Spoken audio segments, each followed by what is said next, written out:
Welcome to Odds On, a new punting podcast by Tab Touch. Download the Tab Touch app or you can head to tabtouch.com.au. If you're just listening and want to watch, follow along, head to the Tab Touch YouTube channel for the full episodes. What are you really gambling with? For free and confidential support, you can call 1-800-858-858 or visit gamblinghelponline.org.au. Any odds we give today are as of the time of recording this. It's my pleasure to bring back in Mark Redding. Skeet, how are you? Hello, Shawnee Mac. Yeah, great to be with you. No Ashes cricket to watch this weekend. So, I tell you what, I had a look at some of the scheduling of sport. We've got, of course, the Pinnacles continues. We'll discuss that in depth pretty shortly. Yes, we will. We've got the NBL. We've got the Wildcats and the Sydney Kings with the A-League. The Perth Glory's up and about. They've won their past three. There's a heap of sport. The Big Bash starts on Sunday for the Scorchers. So everywhere you turn, it feels really like summer has hit us now. It certainly does. Let's start with the BBL, actually, because the Perth Scorchers do kick off the BBL action this year with a home game at the Furnace. It's going to be up and about. But more importantly, it was all about Mitch Marsh this week. Yeah, and of course he's retiring from red ball cricket, which means, Sheffield Shield days are numbered. I think his test days are over, to be totally honest. Was there a sniff, though, that he was a chance to get in that Australian team? There was. And a couple of people came to me and I said, it can't happen. He's not playing any red ball cricket and he's playing white ball cricket. But I think the Australian selectors did have a glimpse of what it could look like. For instance, if Khawaja and Weatherald at the top of the order weren't supplying what they wanted. As it turned out, circumstances meant that Khawaja missed out second innings with an injury. Head jumps up to the top. Now, really, if these two continue on that way, you'd expect that the next player up at number 6 in that already, Cam Green, Bo Webster, Mitch Marsh probably third in the queue if these openers stay as put, because Khawaja's, I think, probably done, but not officially. But yeah, look, Mitch Marsh can hold his head up on. He's got lots of international cricket ahead of him. In white ball cricket, he's the captain of the T20 side, which is going to the World Cup. He's enjoyed a sensational career. He's had the ups and downs, and he's gone from being the most hated on the East Coast, and they thought he was overrated, to the most loved almost in Australian cricket with the way he just gets the team together. And he's very popular and obviously a fine cricketer. Yeah, he's absolutely outstanding. I look forward to him getting off to a great start with the Perth Scorchers. No Jai Richardson. He's bowling in the nets over in Adelaide. I mean, come on.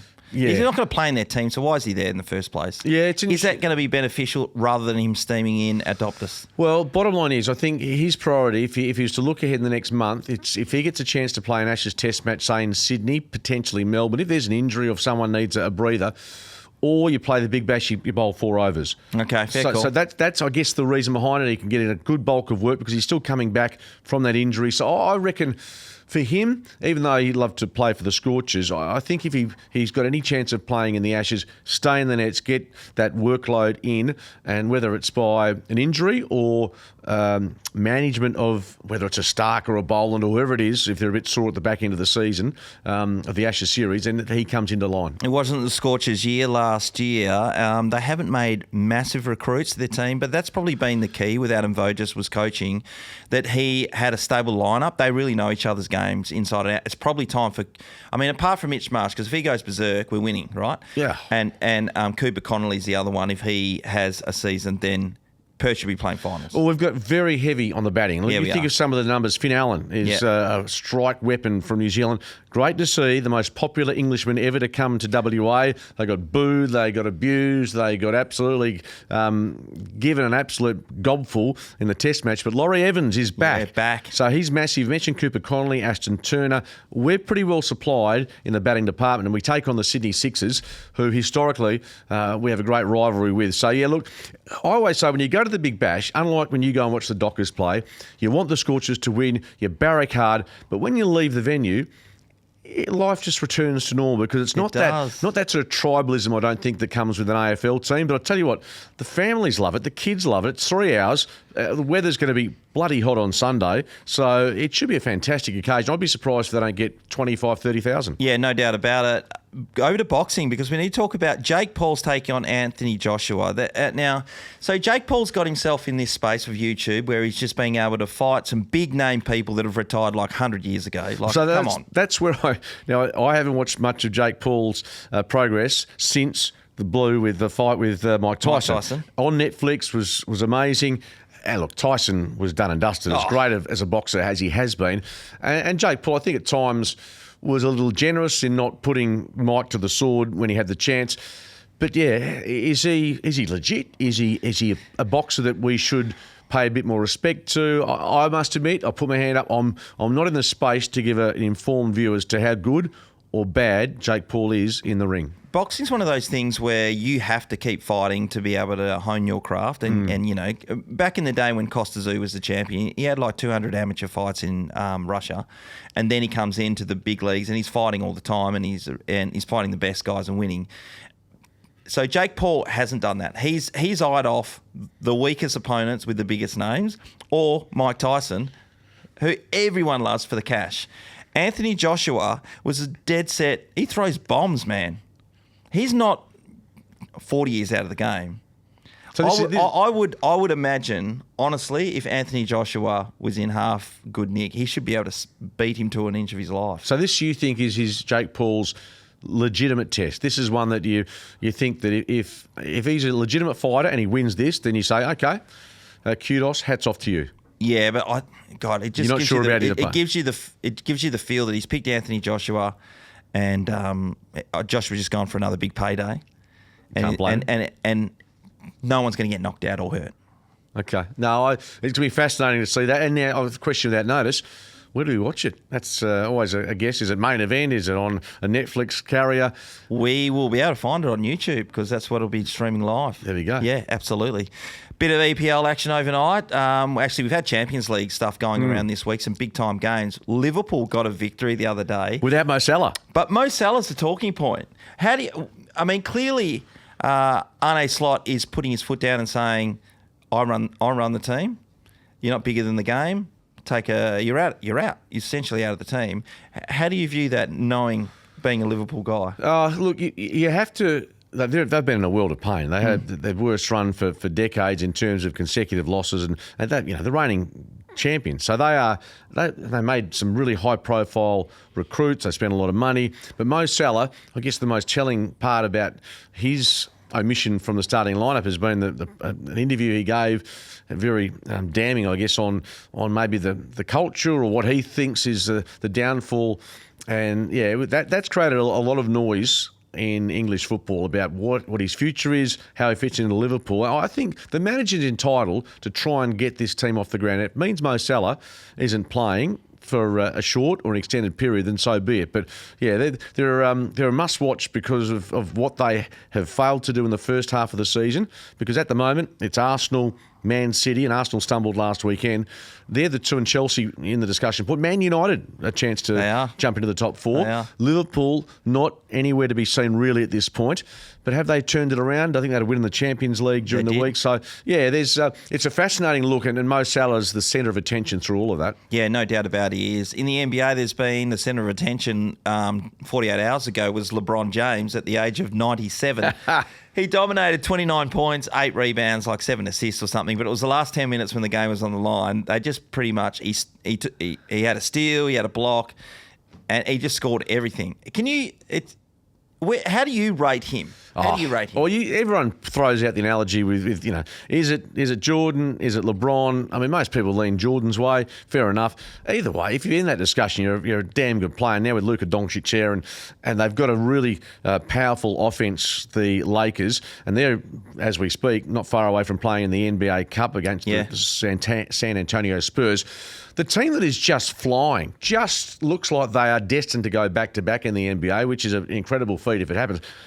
The Oklahoma City Thunder have lost one game. Yeah. That is just remarkable. They've just given Phoenix an absolute hiding in the NBA Cup final.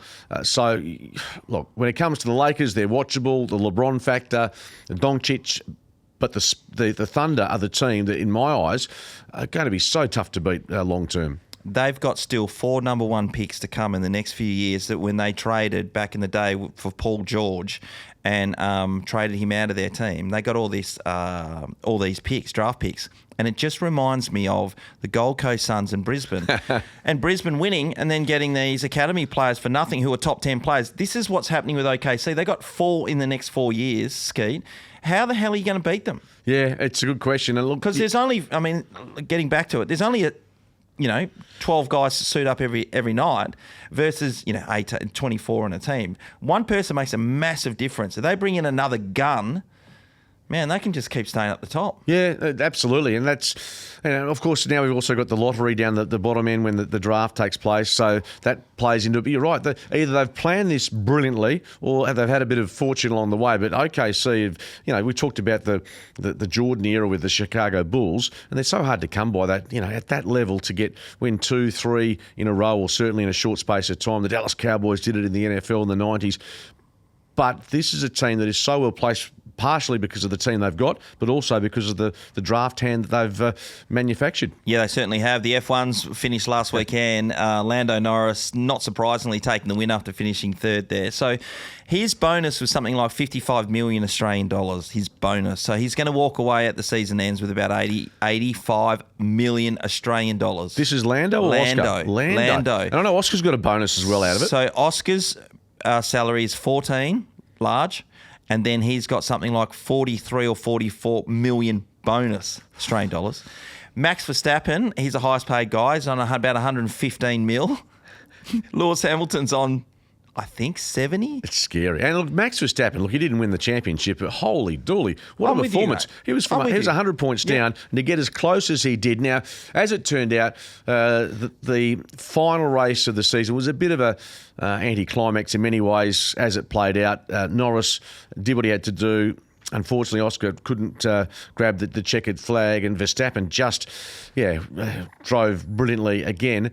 Yeah, look, I think it sets up a really nice look ahead to the future. Does Oscar stay at McLaren? One of the managers has come out publicly and said we think he'll be a world championship driver maybe multiple times. So, look, Oscar's had a really good season. I guess the fall away a bit and the behind-the-scenes political movements between driver and ownership and how that all played out is something that's caught our attention. But, the last race, probably a bit of a fizzer, but they're the big three. And obviously, you mentioned Lewis Hamilton, who's a superstar in his own right. Just a fifth of 5% of what they're earning. Shawnee Mac, that'll get us through life, wouldn't it? Oh, my God, it's unbelievable stuff. We'll get stuck in the racing in a second. We need to talk about BetLoop, though, the new racing punting addition to the Tab Touch app. In fact, it's right on the front. You can't miss it, where punters can share bets and follow others. Now, the Nighthawk hasn't been going too well lately, and he does apologise for last week's tipping. There was a lot of horses that the Nighthawk didn't see getting up over the weekend. Yeah, well, we've got our own bet loop through our WhatsApp situation here, a little operation that we're either potting each other or congratulating one another. You and Andrew Embley getting involved. Scully, who's effectively a complete mug punter, but he decides to join in the conversation. But the bet loop is a good way to, it just gives you a bit of a chest puff out if you have a good run. Yeah, it was tough last weekend at Ascot. The horse that I did like, I didn't back it though, Cosmic Crusader, gets the chocolates in the major race. I thought that the 3-year-old King of Light would be, with the carrying 52, I think it was going to be really tough to beat. But yeah, that was outstanding. And of course, we look to tomorrow and the Gold Rush and what's to come and Overpass. We'll touch on this shortly, but there was big money for Overpass last start. There's been some good coin for the Eastern States Galloper, who's got such a great record at Ascot. Yeah, I know, 1,400 metres. They're saying that the Gold Rush could be the number one race in WA very, very shortly, because you've got horses merging from the Railway Stakes, 1,600, dropping back, and we do know now the Northerly, 18 to 1,400, and you've also got the emergence of the Winterbottom Stakes form going up to 1,400, and some of them obviously suits better. But I want to start by going over to Gloucester Park, because Friday night, everyone. Yeah. Is the WA Pacing Cup. It is indeed. And look, I've just had a look through this. It's a big night. And for what it's worth, we're going to be involved nice and early with this one, because the WA Pacing Cup, to my eyes here, is at 7:07 p.m. Yep, that's correct. Nice and early, of course, 10 o'clock on the East Coast. There's probably, when you look at the fixed odds lineup, a minstrel for Danny Roberts at 2.15. I'm going down to number 12, Mr. Smarty. He's only a 78 rater, but there's the G Hall Junior and G Hall Senior factor, which I think plays into it. So Trent Cooper, who's my eyes and ears when it comes to Gloucester Park and what he thinks might happen on the night, for what it's worth, Coops likes Minstrel to win, the favourite, as I said, 2.15 at the moment. And of course, in pacing, the draw is is significant in so many ways. It is.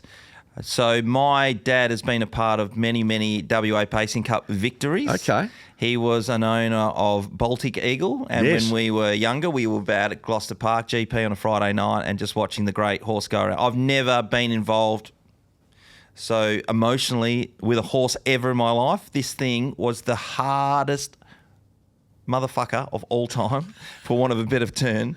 He just went to the breeze and sat outside a horse. He was bigger than most other pacers, black, and he just charged around the joint. Now, injuries got him in the end, but he did win an Inter-Dominion over in New Zealand, and he ran 3 wide for most of the thing and just poured him into the ground. But he won a couple of WA Pacing Cups and Fremantle Cups along the journey as well. And the other one is I'm the Mighty Quinn, which Dad was a part of, which was a different horse to me because it had this unbelievable V8 engine. It just... it was like standing still. Unbelievable. And look, I was about to say on the Mighty Quinn, horses like On the Mighty Quinn just brought people to Gloucester Park. Did. And the way its finishing burst, and sometimes we get back, and sometimes you think, cannot win. And just had that, you're right, that electrifying finish. And we're quite blessed in this state to have had so many great paces. I'll go back to when I was a kid. You had Pure Steel, San Simeon, Satinova, Pro Chevalier. The list goes on through the years. And you're right, I'm the Mighty Quinn and Village Kid, of course, was all part of Billy Horn and those great names. Have we got another on the horizon? I'm not so sure, but look, this is another great edition of the WA Pacing Cup, and it should be a good crowd, great weather, and hopefully, I'm unsure. I tend to go with what I know, and G Hall Junior and Senior, they've got a runner that's at $5, which is a nice price, but most think the favourite's going to be tough to beat. Yeah, no, I don't. I'm with you. I've already got down Mr. Smarty, and for that factor, they train for the big moment. Their horses are good, and I know. Senior thinks Mr. Smarty is a real top level horse. Has it come too soon? Will he be better next season on the Grand Circuit? Probably. Tick, tick, tick. But let's go with Mr. Smarty for the big one at Gloucester Park. Let's lock it and load it. Righto, let's go over to the Randwick, and the big race over there is the Ingham Skeet, and it's worth a couple of $1 million. It's amazing. New South Wales racing keep popping up these ones that they're not group races, but they get the money behind them. And they're able to, throw on big events like that, which is a bit annoying because our WA Carnival would be a bit more centre stage if they weren't around. Yeah, that's true. I was at the races last Saturday at Ascot, and I'm trying to recall there wasn't a major meeting in Sydney from memory. It might have been Newcastle. It was certainly it's just the weather. The weather, yeah. So you're at the races and you want to have... I love being at the races. I know it's 38, 39 degrees, but they delayed till the Sunday, I believe. Yes. So yeah, on a Saturday, if you're going to Ascot to have racing at Randwick, and look, Gringotts has been such a performer. It's won its last 2, been very impressive, and just from memory, I think it won its last in pretty heavy conditions. It's a terrific animal, has the services of Nash Rawilla, in what's a pretty open field in this one, the feature race, the Ingham over 1600. Yeah, well, the reason why it's open, the Ingham this year, is because Gringotts has drawn barrier 24. Yeah. And then the other horse that's well and truly should be in the market, go through the second, see if you can find the second favourite one. Yorkshire is with Zach Lloyd barrier 20. 480. That's coming out of barrier 16. Sabage, who ran so well in the Spring Carnival at Flemington, out of barrier 22. So you take those top 3 in the market, or thereabouts, and they're coming from the car park. Yeah, I think Yorkshire is going to push itself forward. There's no doubt about that. But will it gas itself out? There's going to be a 3 to 4 way train that's going to be going around, as they swing around the corner. I've gone with Estadio Mastala in this thing. I reckon from barrier maybe 11 that I'm thinking. Yep. It gets a better run. It's closer to them, and it really, really does finish off hard. Yeah, 1,600 metres probably gives those horses out wide. Now, the question for the likes of Nash, Zach Lloyd and Bo Mertens, what they do, whether they push forward or whether they snag their gallopers back, which I guess depending on what their trend of racing is. But yeah, people say, my dad used to say, look, wait is obviously a massive factor that he used to Yep. invest either for or leave out. Barriers, in this case, coming from that wide, you have to have a plan, and obviously you need a bit of luck. Irrespective of what you say, you probably need a bit of luck, or you've got a very good thoroughbred. Yeah, because if Nash goes forward on Gringotts from barrier 24 or whatever he is, he gets stuck out there 4 deep, let alone no 3 cover. deep, then he's gone. He can't win. But then if you keep pushing forward, then can you gas the horse carrying the big weight? Yeah. It's going to be carrying the big weight. 61. 61 So kegs. a lot of elements against Gringotts in this race. I think that's why, and you It's a safer rightly said, option. it's 460 on fixed, and that's why we've got a price. And that's the little risk factor, I think, that the weight and obviously the barrier. Yep. Race 9, I'm going to go forward and then backwards a little bit. I'm going to go to race 9. I tipped a horse called Weeping Woman recently, a couple of weeks ago, and it was carrying 60 kilos on the day and got the job done. It drops to 53. Now, it goes up to a listed race. Yep. But 7 kilos, you've got a horse, a mare in form. I've just got to stay with it. Well, it's past 2. Zach Lloyd on board, 3:30 on fixed. It's the nominal favourite ahead of Coal Crusher for Adam Hieronymus at 4:20. Brave One at $6. But Weeping Woman, you're right. The weight factor is there. The class level goes up. That's the question mark. Yep. Race number 10, and I'm going to throw this out to everybody who's taken the time to listen in and watch us today. Mark War's wife, Kim War. Yep. She trains a horse called Bojangles, and many weeks ago we had an interview with Mark War, and I asked him, you got anything going around? And he said, just keep an eye out for Bojangles. It raced its last start and got heavily, heavily supported. It came into favourite, and I was a little bit disappointed. A third, fourth, fifth? Ran third last start, yep. I've got to say I was a little bit disappointed, but they think, clearly on that, they think that this horse has got something, and I think you've got to butter up again. What's... Well, if you like an each way, Bojangles, it's a $12 fixed, so you can afford to go each way if that's your play on this one. And yeah, it's probably not in my top 2. Yep. But you're right. If you've got, What do you like then? well, I think it's a really tough race. In fact, you know what? I'd probably be watching and hoping that Bojangles. that for you $12. $12 the night. Mr. Night Rider, what do you call it? Nighthawk. Nighthawk. Sounds The good. Nighthawk. The Nighthawk. Does the job. Yeah, the Blade's a favourite for what it's worth at 4:40 on fix with Zach Lloyd. Comes out of barrier 14. And yeah, it's a pretty open race. Nothing really stands out, to be totally honest, in this race. But given that you've got such a good rap on Mr. Bojangles, as we'll call him, let's hope he salutes And if double not, figure just odds. a bit of flame mail towards Mark War. Who cares? And now I'm going to work backwards again, Skeet. So we're going to go to race 6. I'm going to go with Radagalia. Of course, he plays for the Port Adelaide Football Club, but he's also a very fast runner when it comes to This is a Rotagalia. mile race. This is Rotagalia. though. Rotagalia, very close. Absolutely. Timmy Clark on board, 1-2 of its past 3. Very consistent. And, yeah, it's probably going to start favourite ahead of Sun God, the great British horse for Zach Lloyd. Last start winner, we tipped that one here. Yeah. By the way, Waller's got the first 2 in the market with Rotagalia and Sun God. And Kira Ma with Mr. Buster at $6 on fixed for that race. Race 6, which is over 1,800 metres for the stayers. Mr. Buster's in ominous form. It's been racing in Brisbane and winning a whole heap in a row. Race 5, so we're going backwards, descending order. This is absolute certainty. Because I'm a good Catholic. Oh, yes. Vatican. Yes. It's a 2-year-old race. None of these horses I don't think have run before, pretty much across the line, or most of them Yeah, haven't. most of them are first starters. Some of them are first starters, yep. Mate, if the good man can't get us over the line in race 5, the Vatican, well, I give up. Now, I'm a Catholic as well, so I'm going to say this with confidence. Pope Leo, is he our, Pope Leo? He's our man at the moment. I wonder if he'll be having a little investment on the Vatican. Chris Waller is the trainer, so that's a massive tick for the Vatican. Take a lot of these on trust or the market as a good guide for this, but to the Vatican at $6, Shawnee Mack will be praying to a higher God for some results with the Vatican on Saturday. Vatican will be winning for all the Catholics out there. Get on board. Pope Leo is given it his papal blessing, and so has Sean McManus, for what that's worth. Skate, you back me in, surely. Yeah, no, you have to. I can't argue with you being Your a parents Catholic. would be going off their face if they... Although I'm a Catholic, am I the Catholic that they really want? I've probably got a few more vices than I should, but I think we're all human. And race 4, I like. Last start, almost a draw, but Snack Bar, we tipped here at $6 and should have won the race. It should have absolutely won the race, but it's coming from a tricky barrier, I think, in that one. I like it a lot, but I also like Kieran Maher's got one in there called Axis. Yeah, Axios, $6 coming off a spell. Has drawn 4. So, yeah, those two in the market, although Snack Bar a clear favourite as it stands at $3.70 for Tommy Berry.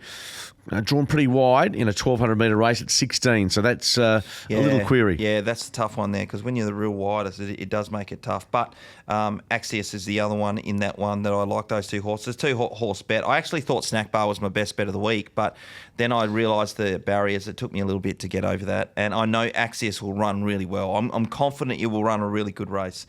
So we'll wait to see how that goes. But that's Randwick for us. We'll move over to Pakenham because they've got a big meeting. Yeah, the Supernova. The Supernova, which I should be able to pick, of course. But let's start off with race 1. The Supernova, yes. I know the link there. You're about to go on holiday, so you deserve to finish your stint on breakfast radio on a high. Yep. I'm going to just go with Bright Star because that's what happens when you walk in the room, Skeet. For Danny Stackhouse. Yeah, $3.40.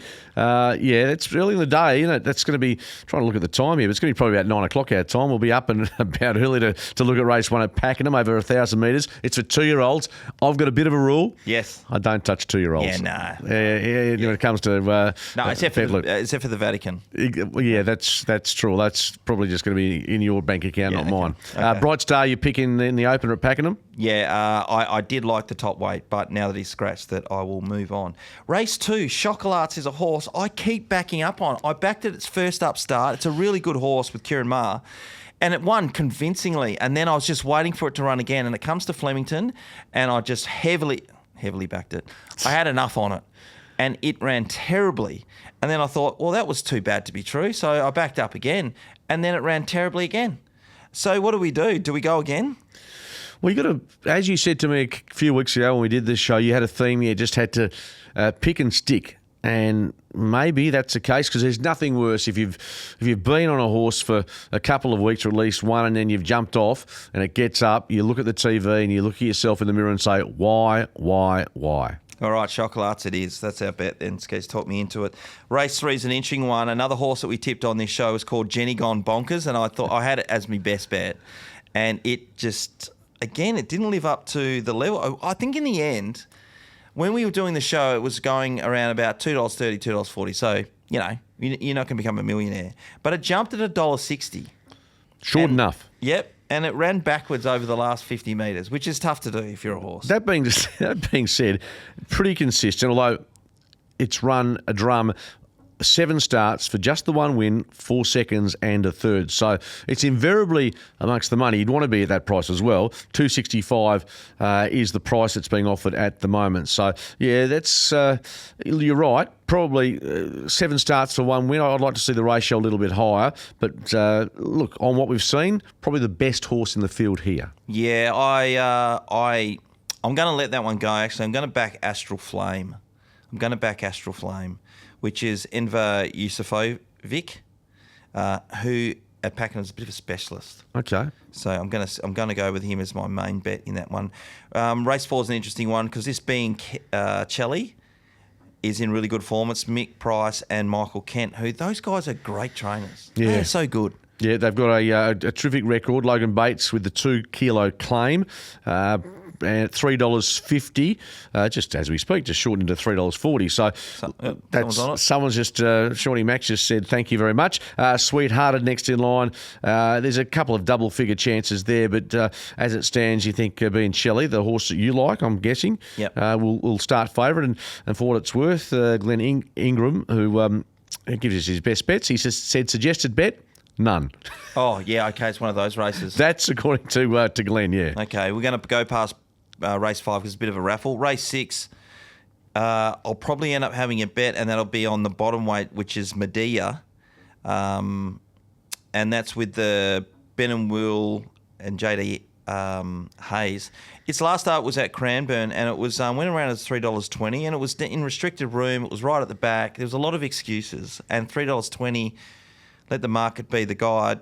I think it's going to it should run a good race, but I'm not throwing me house. Yeah, second up, did win at Caulfield a couple of starts back over 1,600 metres, which is the distance on Saturday in the Evergreen Turf David Burke Memorial.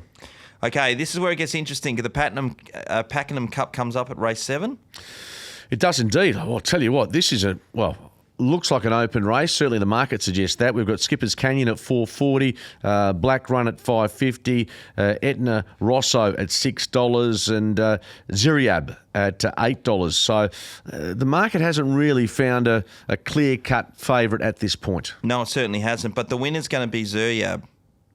So don't worry about what the market says. Give us your rationale. It is last start it ran to Black Run, which we tipped on this show. They both ran around at about carrying 60 kegs, and Black Run's been fantastic. It drops to 54, so does Ziriab.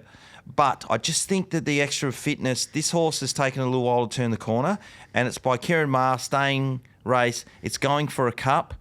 I feel like this might be a targeted race, and at $8, I'm going to find out. He ran second over 2,400 metres at Caulfield, and as you said, had the run of the race.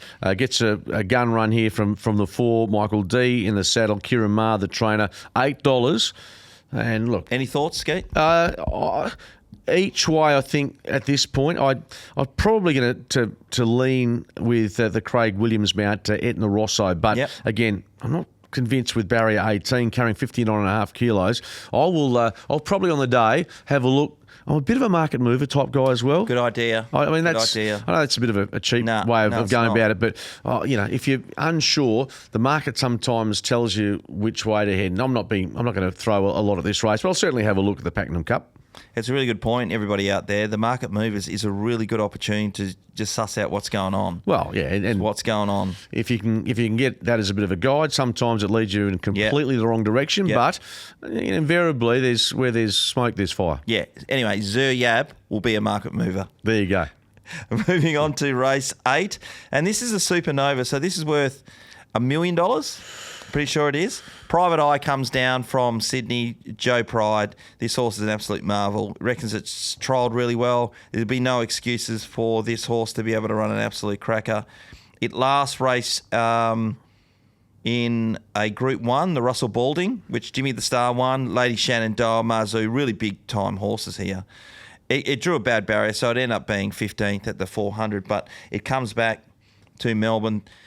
There's horses that are Group 1 winners. Here to Shock's one of them because he won the New Zealand Group 1, and that's carrying 60. So it carries 59. Pinstripe's another one's a Group 1 winner, 60. So he's got horses ahead of it in terms of weight. It's got a good barrier.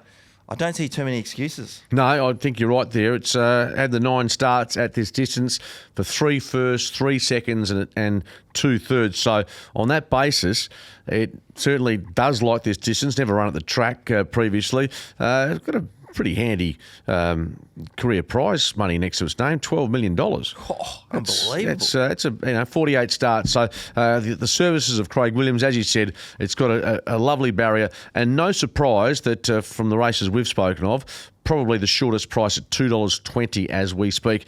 Next best in the market, $8 Here to Shock for Daniel Stackhouse. Yeah, my second. I'm going to have certainly a couple of bucks on this one as well in the same race, which is Taken.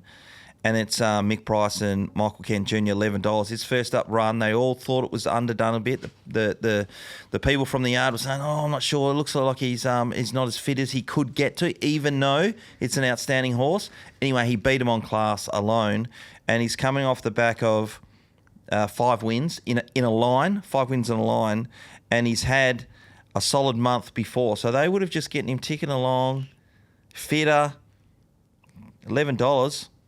Just throw that into your quaddies for sure. Yeah, on that basis, Glenn Ingram, as we said, giving the Tab Touch thoughts a couple of days out. Best bet of the day, Private Eye. So you can't go broke backing favourites, albeit it'll probably start hopefully a bit better than odds on. Yeah, absolutely. Anyway, there's a couple of other races to finish off. Persian Spirit is probably something we'll follow in on race 9 because it was a dead set, certainly beaten last time. Yeah, it's 235. We'll start favourite you'd expect for Harry Coffey. Yeah, and Dirty Grin in the last. I'll probably have a look at that if I've got any more money floating around my account.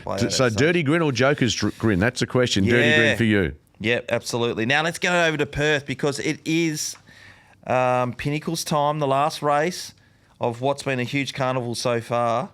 And we're going to start with a winner because our good friend Andrew Embley, he has got a very close link to Hobber West in the first, and he says this will be winning. And we'll be winning. It's also going to be favourite at this point ahead of Mississippi Dawn. So Clint Johnson Porter on the Bob Peters and Michael Grantham galloper. But Austin Gallardi. Now, Austin, I have to check this. I had a feeling Austin might have received a suspension in the not too distant future coming up, but I'll double check that. But so Embers is pretty keen on this horse. It's pretty keen on this. It's in unbelievable form. It just got bobbed out the other day over the same distance Austin was riding, and it was beaten by Forever Boy, who's going to end up being one of the favourites for the Perth Cup. Forever Boy, if not the favourite for the Perth Cup. And I'm right, courtesy of the West, Austin Gallardi has received an 18-day suspension for 2 careless riding charges. Now, whether that suspension begins after must be staying after the Saturday, weekend's racing, which it can happen. Can happen, but yeah. So you're going to get us off to a flyer, and we'll hear whack from a fair way away if Hobber West salutes. The only one that can beat it is Mississippi Dawn. It's a two-play race. That's where it's at, right there. And Mississippi Dawn last start, really good winner, and we tipped that horse on this show. Race number 2, not sure about Lanfranco, but I'm not doing a really big push. Any thoughts on race number 2? No, it's nothing there that jumps out on the page at me. In fact, I'd probably be looking on for this. Pretty open field. Lanfranco, as you said, 90 miles straight for Sean O'Donnell. I don't mind that as its main danger. Race number 3. It's another 2-horse war, and this is Want a Winner that's been backed in from William Pikes on. $2.15, Ski. Whew. It is short, isn't it? Coming off a spell, drawn barrier 6. Its form pretty good though, impressive. 6 starts for the 4 wins, and at this distance, 2 starts for the 1 victory, and at the tracks 1 from 1. Heideguai's the massive danger here. If you've seen Michael Lane getting around, the last 2 Saturdays he's had 2 horses that have won at $12 and they've been first up. So his stable is in really big time form, and Heideguai is a mad sprint. 1,000 metres is its go. 8 starts, 4 wins, and at the track it goes okay. So had a win at the track, obviously over 3 starts. It's had 2 trials at Lark Hill and they've both been wins. And Want a Winner, should I say, is the same. It's the same. It's the same kind of. Want a Winner is 3 starts for 3 wins, first up. So it's going to explode. But those are the 2 horses, and whether or not Heideguai can go forward and lead, because I don't think Want a Winner is a leader. And here's the other part to the day, everyone. Just check out the wind, because it is a southeasterly, quite strong to moderate. Well, it's 35 degrees, so whether that produces. Normally, you got to be out the front, don't you, Ski? I would have thought so, yeah. And I'm not a weather Bureau of Meteorology expert, but we normally get easterlies in those. So on that basis, yeah, I think you're right though. Have a look, not so much how the track plays, but it's normally at Ascot. It's where the breeze, the wind can have an effect on whether you play as a forward role as a runner, or whether you feel comfortable with able to pick up horses if you're coming from a fair way back. Oh, it just smells of being a day where you've got to be on pace. Up front. Yeah, it does. It really does with the heat and stuff. Race 5's an interesting race. 4, I didn't have a firm opinion on that race at all. It's a bit up and down. A lot of horses out of form in that one. All got bad barriers. Race 5 though is the listed Blackheart Bart Stakes, and I can't go past Smooth Chino. I didn't know the price before I was doing the form on this, but Smooth Chino is going to be very, very hard to beat, and that man Austin Gallardi, Skeet. Yeah, he is. Well, you're right. Record's exceptional. 5 from 5, 205. That's the price on Tab Touch at the moment. So a firm favourite. Cessation, I think, will have some admirers on the day for Lukey Campbell. Drawn barrier 3, just carrying the 53 kilos. So I think, Smooth Chino, if you're picking a standout, that's the horse. Cessation, I think, can run a race. Yeah, with Cessation in there. So both those horses are going to go forward, and that's why they're going to fight it out. The other horse that if you're going to do a trifecta, I have it clearly as marked as number 3, is Ice Pick Nick at $14, because it's going to be up and about, and it can have a really big impact on its day. So, but My best bet of the day is Smooth Chino.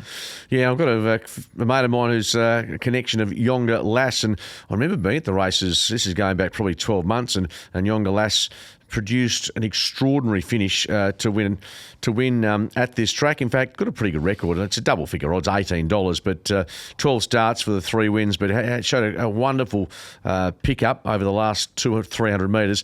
This might be a bridge too far, but I'll be keeping an eye on Yonga Lass just for the sake of it. Okay, we're going to bypass race 6. There's not much fun at all in that one, but race 7, we move on. Stephen Miller has got the favourite in Timeless Gem at $4. I've had a look through this race. It's pretty intriguing, and I've settled on Woburn Gold, and it's probably the same reason why Want to Winner is the favourite at the moment, which is 3 from 3 over the 1,000 metres. This horse here, Woburn Gold, is 4 from 4 second up. Tell your friends, everyone, 4 from 4 second up. It's paying $8.50. It's got to be worth $1. Yeah, well, carrying 59.5 kilos, I know there's... that's a lot of pudding over 1,200 metres, but again, for a sprint, that's something you have to take into account. Timeless Gem is the favourite as we speak, on fixed at $4 for Brad Parnham, Stephen Miller, and comes out of barrier 3. At that price, I think it's still worth consideration. 10 starts for the 3 wins, and at the track hasn't won at Ascot. So that's a question mark, but the distance, no issue at all. It's place 4 or 5. So, look, Timeless Gem, but this is a pretty open affair. Timeless Gem is the 100 rater for what it's worth, but I think there's a case could be made for a few horses. Yeah, absolutely. Moving on to race number 8, which is the Starstruck, part of the Fillies and Mares listed series. Storyville's the favourite at $3.10. No rider at the moment assigned to Storyville, which I find strange. I like Machine Gun Gracie coming back from her Derby and Oaks campaign where she was just so dominant. Yeah, I'm looking at trying to find any first up form for Machine Gun Gracie and whether that's a plus or a minus, but super consistent. 6 starts, 4 wins and just 2 second placings. Just a question mark as to how it's come back after a spell. 60 kgs next to her name, and Shaun O'Donnell, so experienced in the saddle, is the second favourite. Storyville, fascinating to see where they end up with a rider on Saturday, but they're the 2 early doors market leaders. Love and War at $5 for CJP. It's not a bad bet, Love and War, because it's just stepping up. But the fresh horse on the scene is noteworthy because it was a first up winner, and we tipped up that day. We tipped it on this show. It paid $14. I see that as the danger because it's a fresh horse on the scene. It's stepping up in distance. That's going to be the danger for the day. I don't mind this. They've got a few interesting ones, Bob Peters. So you could do a personal all-up of just the Bob Peters horses for places and or maybe a mixture of wins and places. And I think you might come out on top after Saturday's.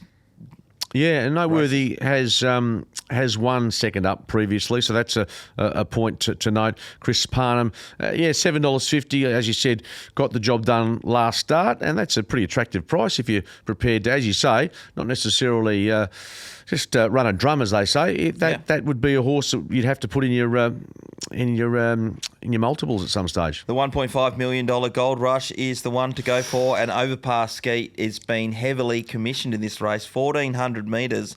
It's not really its go, but Ascot certainly is. Yeah, it's a jump and lead horse. We saw it get such a soft lead a couple of weeks ago, and just got run down by a nostril, didn't it? It's still, and by all accounts, it's thrived here since that run, which, is a positive. Money has come for it, as it did on the day that it was beaten by not much. And Cosmic Crusade, I was so impressed by its run last week. It was just beautifully timed run. It had been, I want to say, a little bit questionable at the start of its campaign, but it's found its mojo, hasn't it? It's just found its way back to its best form. As a result of that, it's the favourite at $4.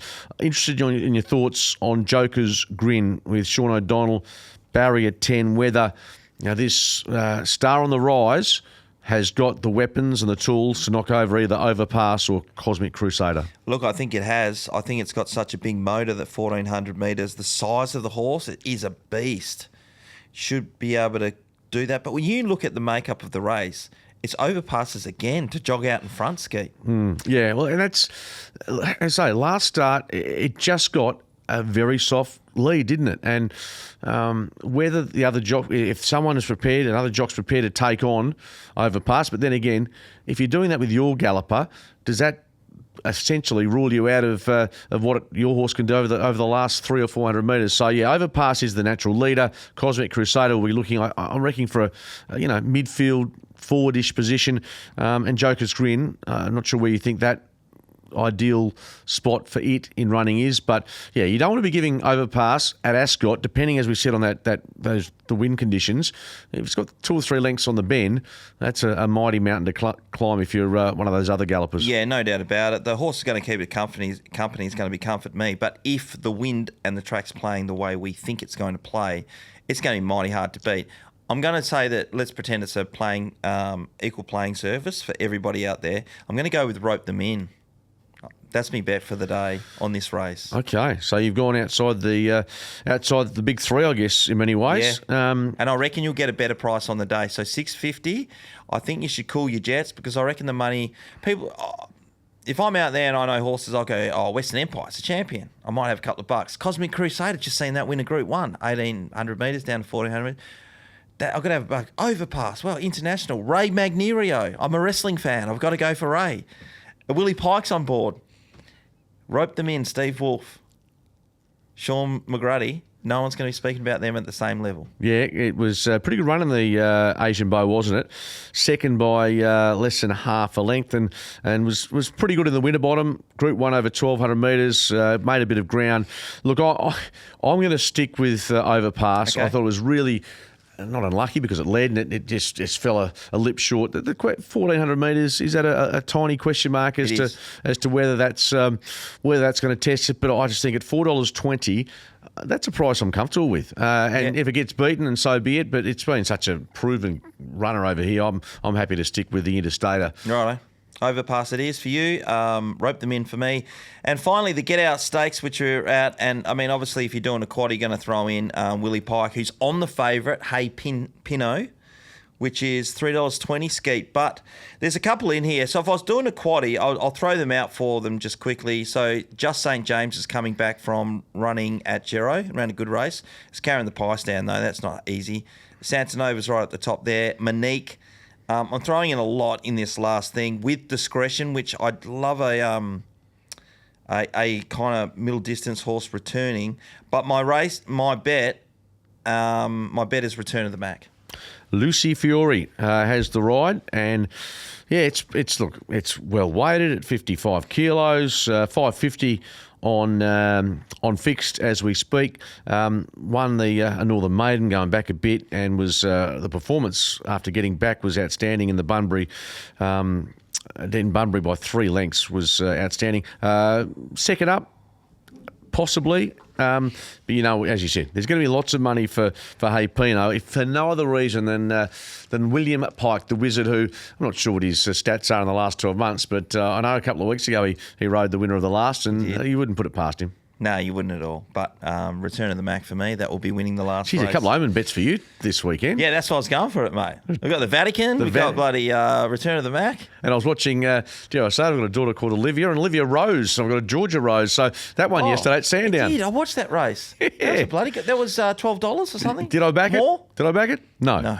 Come on, mate. You've got to be better than that. and I was at the races last week with a mate of mine, Damien Hampson, and I said before the race, what was the horse Reg that won? It won. Without Reg. Without Reg. His nickname. And I said, Reg, you've got to have something on Without Reg. Did he touch it? No. But it was a good winner. It got the bob at the right time. A little nostril in it, but yeah. So the omen bets. I know my wife's at the races and she's having an omen bet. I say, you're not going to do the form. You're not looking at the barrier. Not looking at the jockey. No, omen bet. And guess what? Invariably, she gets a result. Yeah, stay with the omen bets, everybody. Take it from us. Stay with the omen bets as much as possible. Bet Loop is operational, as I said at the start of the show. Make sure you jump on. You can follow punters there. You become the person that people are following. Check out Nighthawk this week and see if you can pull some out of the hat. My best bet, as I said earlier on the show, it's Smooth Chino.